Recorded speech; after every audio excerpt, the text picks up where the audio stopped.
Mesdames, Messieurs, bonjour, bienvenue à Actualité Internationale chez Kivu Morning Post. La MONUSCO salue les avancées de pourparlers des Montreux entre Kinshasa et l'AFC M23, marquées par de progrès sur l'accès humanitaire, la protection des civils et la mise en place du mécanisme de vérification du cessez-le-feu. Elle appelle le parti à maintenir leurs engagements afin de consolider la trêve et réduire durablement les violences dans l'est de la République démocratique du Congo. La mission de l'Organisation des Nations Unies pour la stabilisation en République démocratique du Congo, MONUSCO, a salué les progrès enregistrés lors des pourparlers des Montreux tenus du 13 au 18 avril 2026 entre le gouvernement congolais et l'AFC M23 dans le cadre du processus des Doha.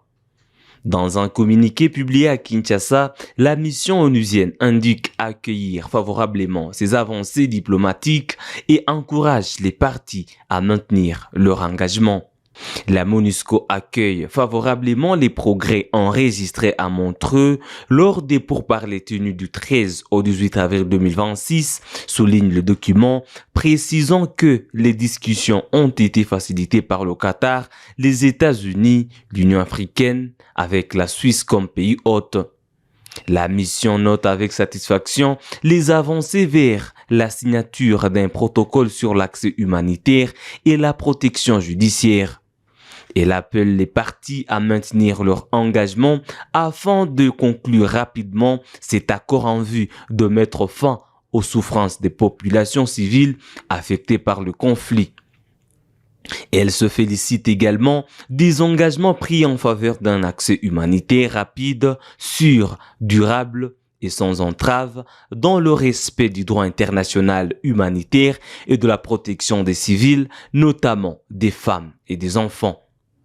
Sur le plan institutionnel, la MONUSCO salue la signature d'un mémorandum d'entente entre les parties et la conférence internationale sur la région des Grands Lacs permettant l'opérationnalisation du mécanisme conjoint élargi de vérification plus. La mission se félicite de la signature du mémorandum d'entente entre les parties et la CIRGL permettant l'opérationnalisation du MCVE+, précise le communiqué. La mission onusienne encourage par ailleurs les mesures de confiance, notamment la libération et l'échange des détenus avec l'appui du Comité international de la Croix-Rouge.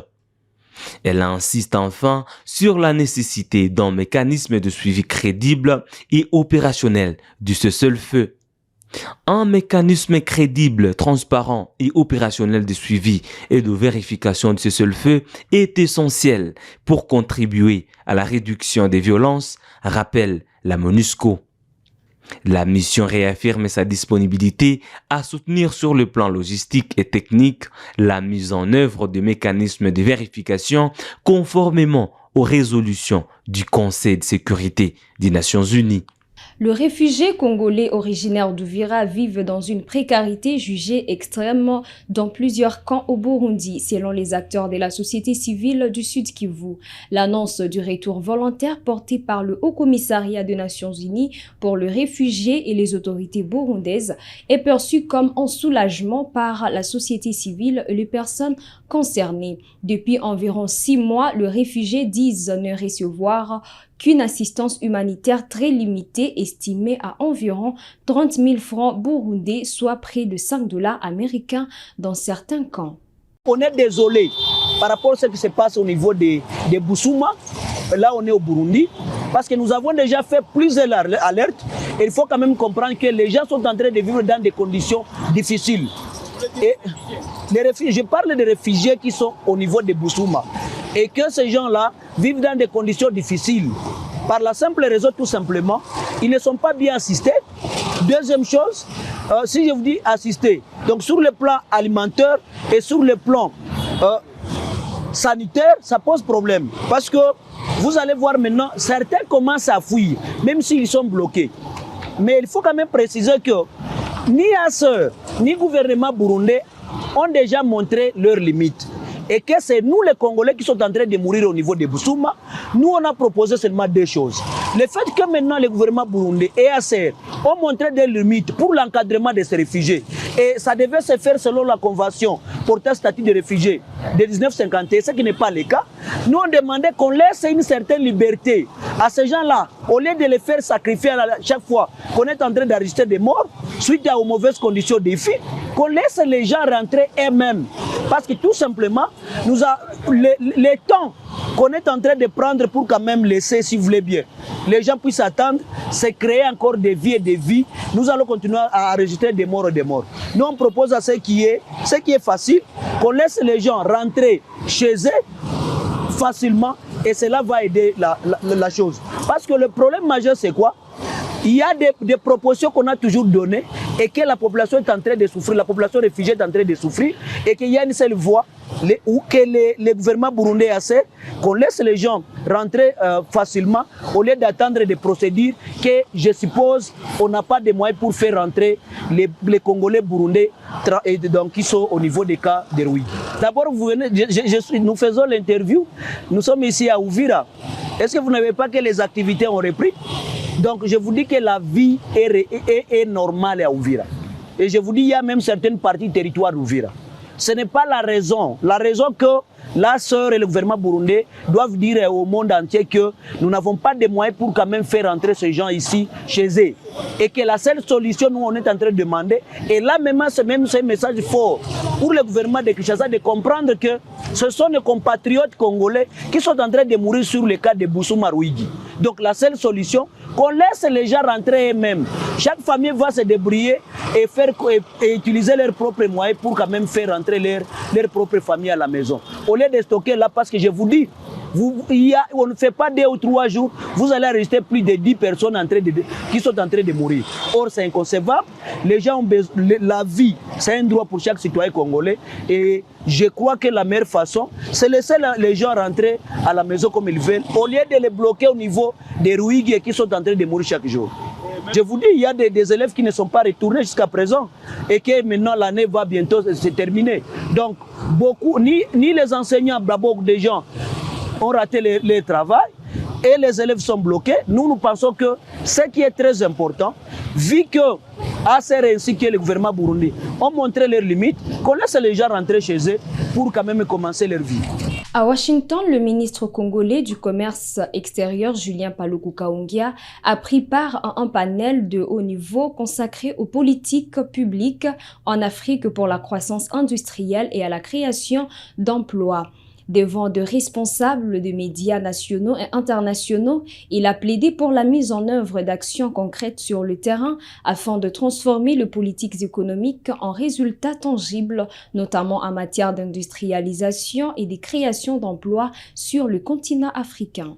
À marge des assemblées annuelles de la Banque mondiale, nous venons de participer à un panel très important qui est relatif aux politiques publiques qu'il faut pour l'Afrique.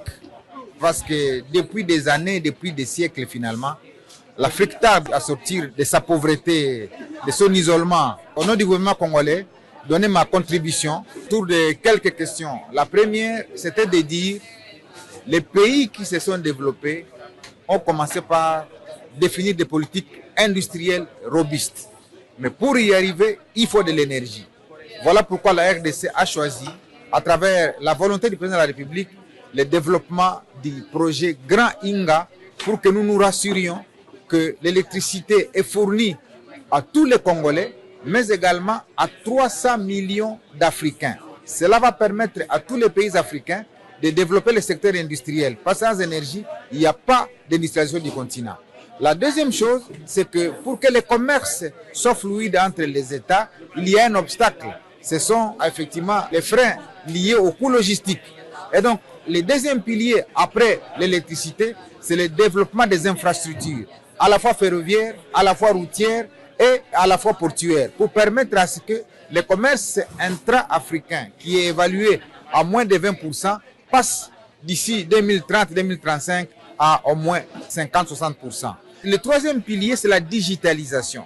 Pour que le continent africain puisse améliorer les conditions de vie de ces populations et accroître la traçabilité, il faut digitaliser toutes les procédures pour davantage éliminer la main de l'homme sur la manipulation des données et ainsi lutter contre la corruption, qui est une bataille contre laquelle le président Félix Tshisekedi est en train de se battre. Mais le socle de tout cela, c'est la volonté politique en Afrique. Si en RDC, il y a une volonté politique qui se dessine, il faudrait qu'il en soit ainsi sur le continent africain pour que tous les chefs d'État comprennent que les autres nous ont considérés comme leur marché pendant plusieurs siècles. C'est le moment aussi de devoir évaluer la demande qui se trouve sur d'autres continents pour fonder nos politiques publiques. Et enfin, le président de la République, se fondant sur cette conviction, a développé avec son homologue zambien la chaîne de valeur de production de batteries électriques pour saisir et les marchés européens et les marchés américains, parce que d'ici une dizaine d'années, il y a beaucoup de véhicules qui vont disparaître de la circulation parce que simplement on va migrer vers les véhicules électriques. Et donc, ce sont ces éléments autour desquels nous avons échangé ici à Washington, en marge des assemblées annuelles de la Banque mondiale, que nous saluons parce que la Banque mondiale a décidé finalement d'accompagner la RDC dans ses politiques publiques qui ont pour objectif de sortir la population congolaise de la pauvreté. Et ici, je vais citer l'accompagnement dans la construction du Grand Inga qui va fournir de l'électricité à 300 millions d'Africains. Le président de la République du Sénégal a reçu dimanche à Dakar son Excellence Julius Maada Bio, président de la Sierra Leone et président en exercice de la CEDEAO.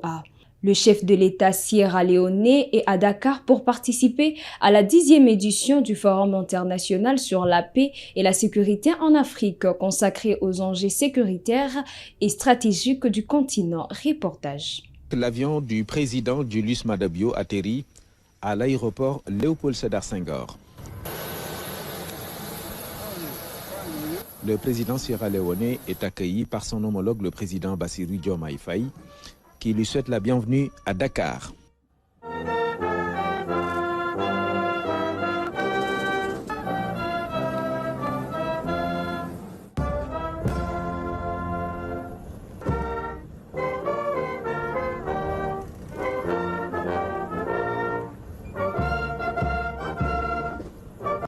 Le président Julius Maada Bio vient prendre part au Forum de Dakar sur la paix et la sécurité.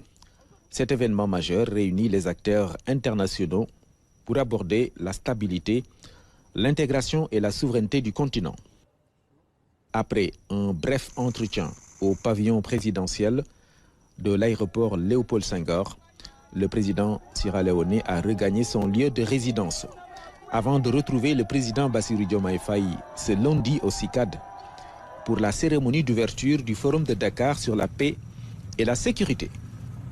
Point sur cette actualité internationale chez Kivu Morning Post de ce lundi 20 avril 2026. On se fixe rendez-vous pour des prochaines actualités.